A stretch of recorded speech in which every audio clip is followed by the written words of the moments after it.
Welcome back, everybody. I'm the Dr. Balve, and you're watching Open. Have Kai-Lin Kwek-Rupp on the line with us today. And she has something called, well, she works with teens. And she joins us for a look today at what she's doing with the summer youth employment. That big campaign that they're trying to stop. I think it's on hold right now, but you're trying to bring it back. Tell us about it. Yeah, so I work with an organization called Teens Take Charge. We're a student-led movement for educational equity in New York City.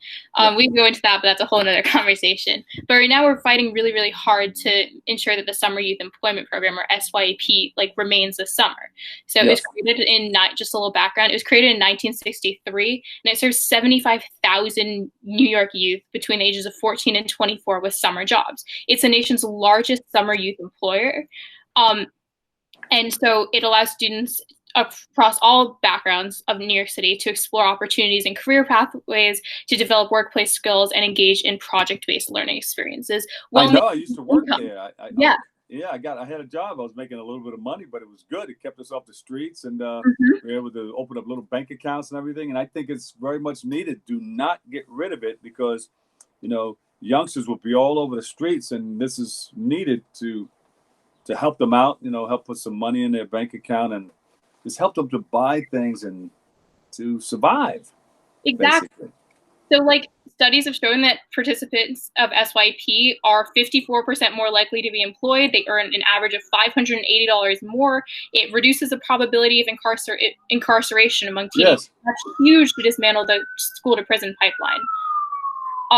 And so Teens Take Charge, we work for educational equity. And so we know that we have a deeply segregated school system in New York. And so this creates these really deep and lasting inequalities that hit young people really hard.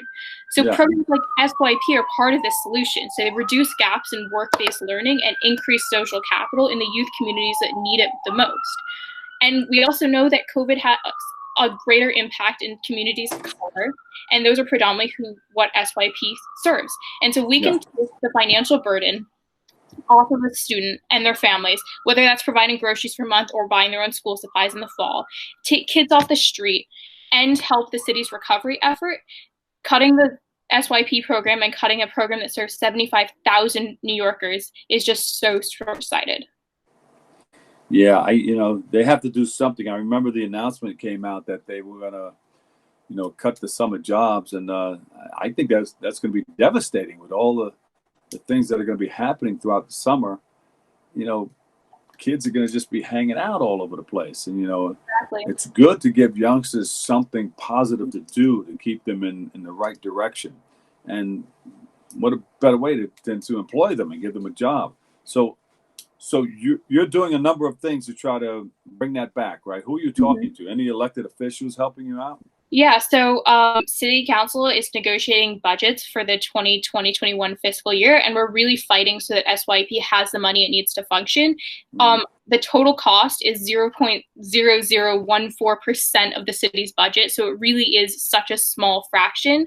And SYP providers all over have said that they can transition to a socially distanced SYP, whether that's having kids complete internships over Zoom or Google Meets or something like what we're doing right now, or having kids work essential jobs, so helping in food pantries and grocery stores. These are all ways that teenagers can be part of New York's recovery effort. It's also crazy. We shifted a 1.1 million student school system to online learning in a week. We have until summer to figure out how to get this SYP thing to work. And right now, the mayor is just shutting it down as impossible, which just isn't true. But we're working really hard with city council members to make sure that money is included in the budget. Yeah, we got to give them something to do. There's community centers out there. They can help do a number of things. We just have to figure it out. Yeah. Yeah. So do you have a website or anything that people can go to and find out what you're doing? Because I know you can lay it out just like that on the website. So we have a petition on change.org. Go to our website. You go teenstakecharge.org/SYP. We're sending out daily action emails. So that can be anything from tweeting at your council member to writing a testimony. And you're going to get those every other day. And they give you a really short, usually they take less than a minute to complete action that you can do. And we've seen really, like, these make a difference. City council members want to represent their constituents in the way so that they want to be represented. So if you send a message to, like, say, we had one where we specifically targeted Helen Rosenthal, and within a day she had committed to full funding. Like, your voice matters. And so if you could sign up for those daily action emails, that would be phenomenal. Thank you so much. Thanks for joining us. And we hope everything is successful. We hope the students get their jobs and they make a little bit of money and they stay off the streets. Yeah, really. All right, we'll take a break. I've got more next.